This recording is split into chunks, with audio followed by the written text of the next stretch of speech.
We are Onyx Imaging. We are the highest rated and most reviewed printer service center in Oklahoma.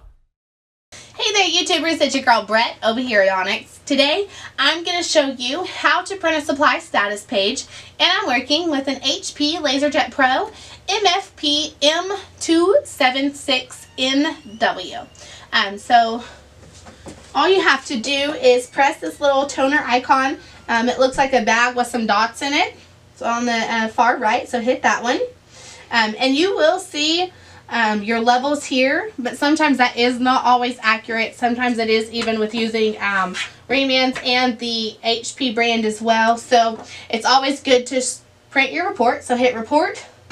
Then it should start printing. You can find useful information on this page, such as how many pages were printed on this cartridge, when it was originally installed, and much more useful information. If you guys are in need of any supplies or quotes, give your girl Brett a call and have a great day.